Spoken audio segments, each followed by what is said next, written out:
Hello everybody, this is Havoc and welcome back to Prehistoric Kingdom.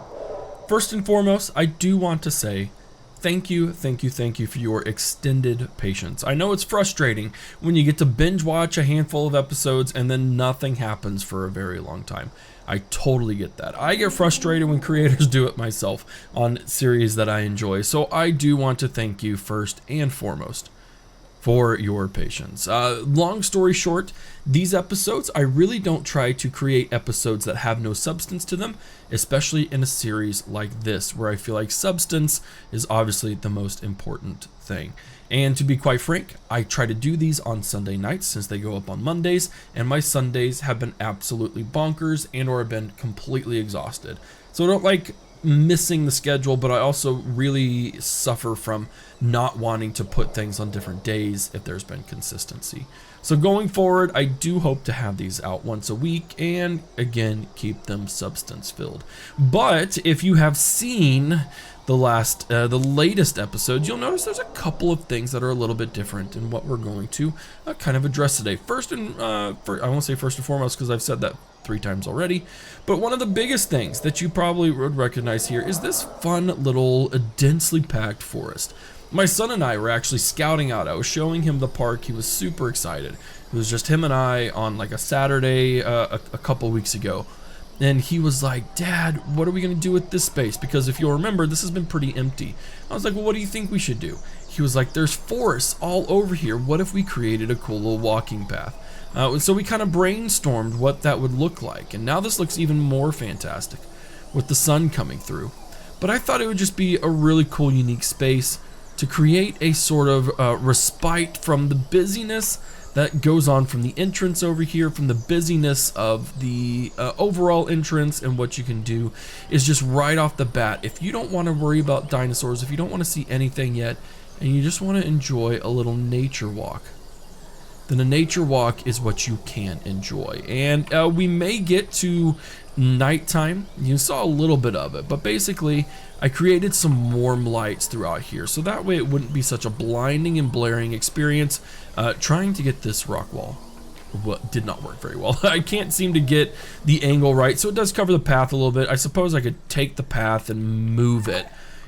You know what, it really kind of bugs me that it's like that. So we might, I don't know, we'll leave it for now. But I thought that was a really cool little, just fun little nature thing. You pop out next to these adorable creatures, which I think are Dryasauruses, if I remember correctly. Oh, I did remember correctly. So I did just think it was pretty cool to like come out of this little thing right here and you just pop up right next to a Dryosaurus exhibit. I thought that was pretty cool. So this has been really fun. It was really fun to make. It was very simple, but again, little man, he really enjoyed it and thought it would be really awesome. A couple of other things we've done is we have officially renamed our place the Prehistoric Preserve. And so as a result, I changed the front entrance things to this. So you'll see it on both sides. That's kind of a standard sign that I could modulate as much as I wanted to, reuse it throughout the park, which is kind of the goal. We'll have a Prehistoric Kingdom throughout all the stuff and all the things. Another thing that I added, I don't remember if this was from the last time or not, but I really thought it was a cool little immersion to add these kind of sort of obvious signs. And it's a tripping hazard as well. But at night especially, this looks really cool as we're zoomed out to see, okay, this is the food court section. I got the inspiration obviously from our Dino Dig sector. So food court, we may even have like a kid zone over here or something like that. Just some fun little activities and things of that nature, but incorporate that sort of idea into here.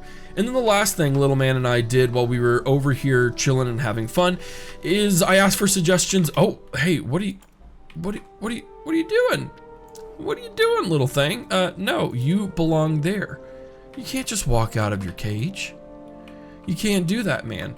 But what we decided, we brainstormed some ideas and we came up with Boggy Dunes. Now, Boggy Dunes is going to be kind of a split name because what we're going to do in this section of the park is we are going to split our swamplands and we are going to split our desert biomes.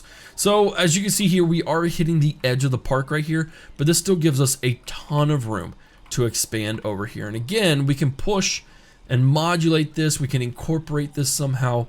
But essentially, right where this break is, where we split this up, because I'm still going to keep this, is going to be our break between the desert and the swamplands. Now, ideally, I would like to have the desert on this side and the swamp on the other, but it's not a huge deal. We'll figure out where we can go, and we can, again, always have an oasis area. This oasis can have some attractions in it. It can have some restaurants, have some cool rest areas, maybe even create like a, ooh, this is a good idea. I just thought of this, like a swimming pool area. Have some floating buoys and stuff like that, just to really create that, hey, you could have fun here. This is a nice place of relaxation. Odds are that's where I'm going to go with it. I probably should jot that down. But as for today's episode, because we do have to have episodes of substance, right? That is the big thing that I am all about. And by the way, I'm not removing the invisible thing here because it's too much of a pain. But we are basically going to create that split. One of the things I did in my time off, in between these very extended episodes, is I did upgrade the Arid Biome. So now we have our modern, we have our, what is it? It's tropical, there we go, and we have our arid. And the arid sets are absolutely fantastic. I love this setup because it gives some very authentic sort of Middle Eastern vibes that I really like, really embodies that arid idea. And so my thought was to create some very thematic breaks between the two. I mean, look at that. It looks so good. Some thematic breaks right here where we can set a designated arid space and a designated swamp space. So again, that's where I got this idea of boggy dunes that Little Man and I created, which I think is pretty cool. I really, really enjoyed it. Yes, we can start research, but we're not going to do anything on the research yet. Another thing is that I simply needed to try and acquire a bunch of funds. We have a lot of funds. We have a lot. This was my investment, I think, actually into the arid area, because it was quite the investment to get in there, which is fine. It's not an issue. We're still very much productive, and we're still very much in the positive. And so with that in mind, that's what we're going to kind of do today. We can create that break, whether I go in and actually, what are you doing? What are you doing, Mr. Dilophosaurus? There you go. There you go. Yeah, you're okay. I cannot wait for the update where hopefully these animations get fixed where they stop breaking out, because we do still have a couple of pesky little critters that keep getting out of their cage thanks to the animation issues, which is I don't know how Luna's still alive. She shouldn't be alive. She's been outside of her kennel, or outside of her cage, for a very long time, and she hasn't died yet, which is great, but at the same time I have no idea how she hasn't. Frame rate drop? Okay. Alright, we're back. We had some frame rate drop issues. But yes, so don't do it. Emily, don't do it. Don't do it, Emily. There you go. Good girl. So that's kind of the goal today. We're going to try and create our break, kind of create our swamplands. Ideally, I would love to have some spaces. It may be a little too difficult, but some pathways that are kind of just above the swampland area. So that way we can kind of have some like cool, authentic looking things to do that. And then I have to kind of figure out how to utilize a break to define the desert area from the bogginess. We may do something similar. I love the idea of using rocks. It's one of our greatest tools that we can use as creators of parks to separate that designation, and it might be what we end up doing, as well perhaps some tree lines or some things like that. But I do just want to emphasize that we want this break here to be very definite for you to experience, okay, well, do I go into the desert area or do I go into the swamplands? So odds are this is where Havoc, Timelapse Havoc is going to take over. But to be quite frank, you kind of just be patient with me as I try and figure this out, because odds are it's going to be pretty definitely experimental. Anyways, I'll see y'all in a little bit.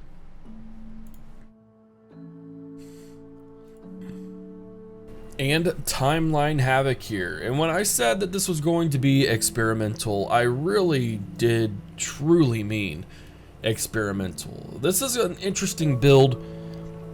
I'm not really good at blending these different types of climates together. It's probably one of my biggest weaknesses.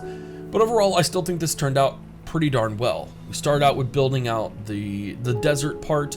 I really wanted to figure out a way to encourage people to go to the desert side of the park because, well, it's going to kind of be tucked into the boggy dunes. You'll see it from the very beginning, but if you'd have to turn left where it's much more simpler to turn right. So that was kind of the struggle that I figured that I had to figure out what to do.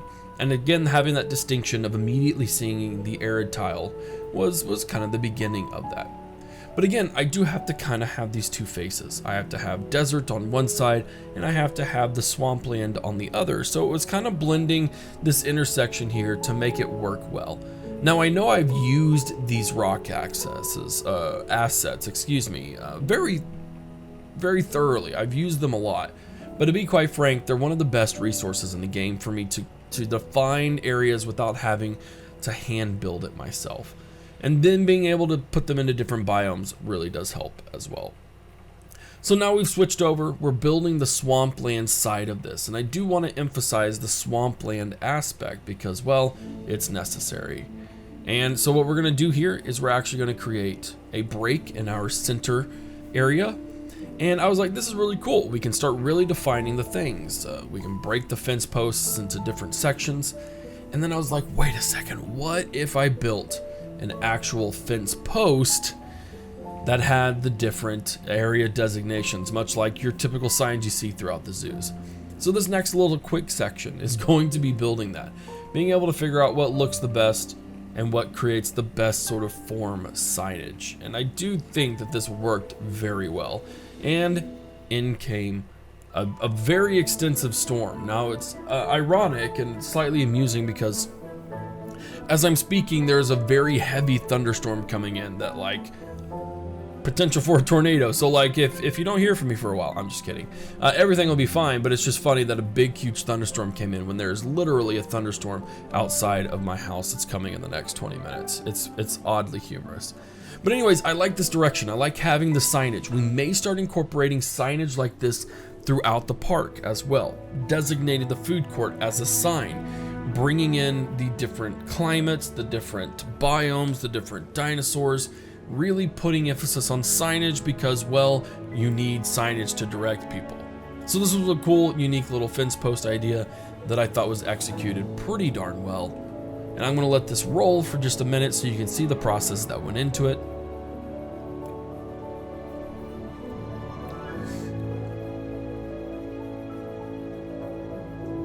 And there we go. Now, of course, we want to make this a little more thematic. And then I had this really nice idea of, one, we need to push this idea of swampland and desert. So we're going to actually work a little bit on creating a border for the swamp area. This is going to be, of course, reusing assets that we are going to see repeatedly.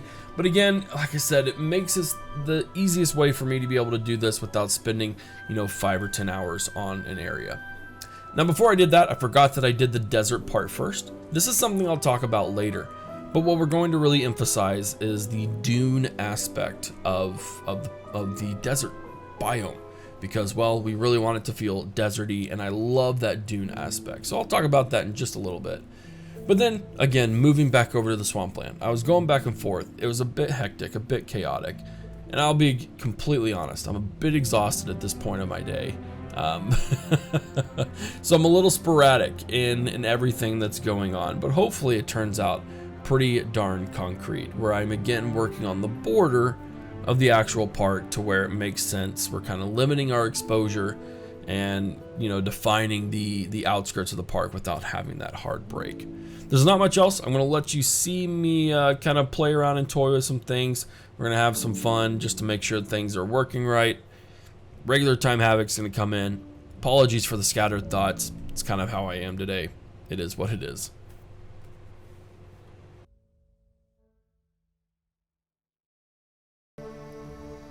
Alright, ladies and gentlemen, welcome back to the real-time world, and despite that rather large thunderstorm, and there is actually one right outside my window right about now, I like the development of it. I really do. The distinction here isn't quite what I was envisioning, but again, a lot of this was experimental, so I could adapt to it, I could adjust to it over time.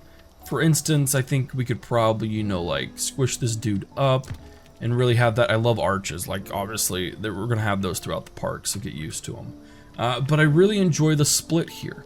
The sign was actually a really good addition as well, and again, really giving that split some true definition, I think is going to be a great idea. Now, obviously, what I was thinking about doing is implementing some sort of sidewalks over here, but we don't know what creatures are going to go into this. And again, with our limitation being right here, I do want to have a rather large enclosure, but I think something goes right here that squeezes in between, whether it's a viewing platform from above, sort of like this one over here, but it actually goes over the exhibit. I think it's probably what's going to end up going over this, which I think would be a really cool thing to add. But again, we got to figure out the right dinosaur for it. So again, to wrap up here, let's go over into our nursery holder. We have our Torvosaurus, which we need to have a larger thing anyways, but they do enjoy the desert, the scrubland, and the coastal. So I think our Torvosaurus is not going to go into the swampy area unless we have an exhibit that can house them or that makes sense. This is not a wetland Torvosaurus. Let's take a look at them. We went ahead and researched them because why the heck not? We do have the funds to handle it.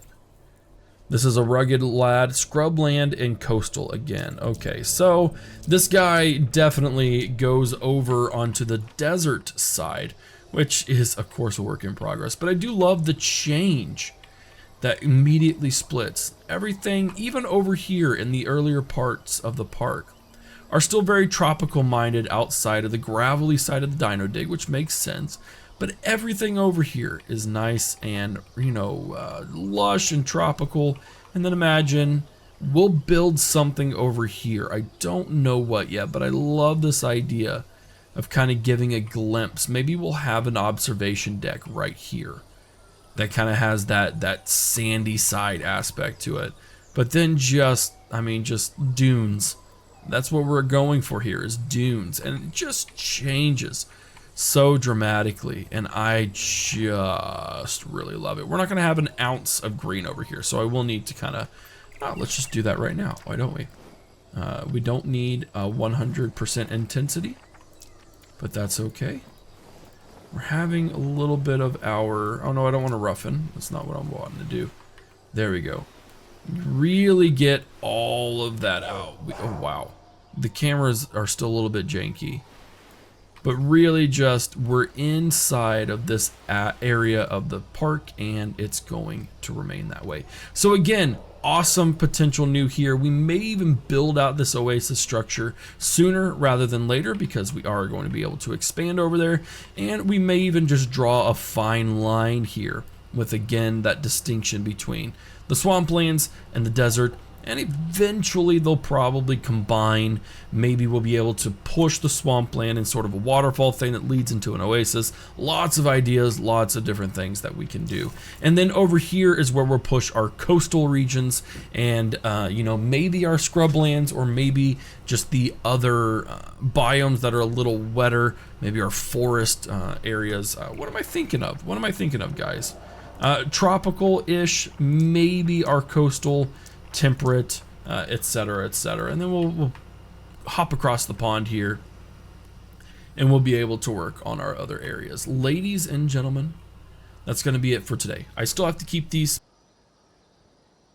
relatively short until I have a lot more time to free up to work on them.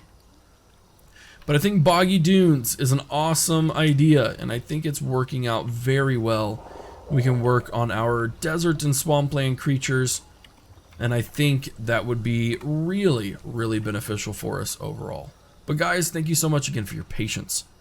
It's truly awesome to have a community that is willing to wait and is very excited to see what I come up with next. And I'm loving all the positive comments as well. If you enjoyed the video, you can do all the things. You can subscribe to the channel. You can leave your comments in the comments section. You can support by becoming a channel member. Becoming a channel member will allow me to name something after you within the park that I think would be pretty coolio to do. That's all I got for today's episode, ladies and gentlemen. This is Havoc, and I'll see you in the next one. These are nature's greatest creations. This is your park. This is Prehistoric Kingdom.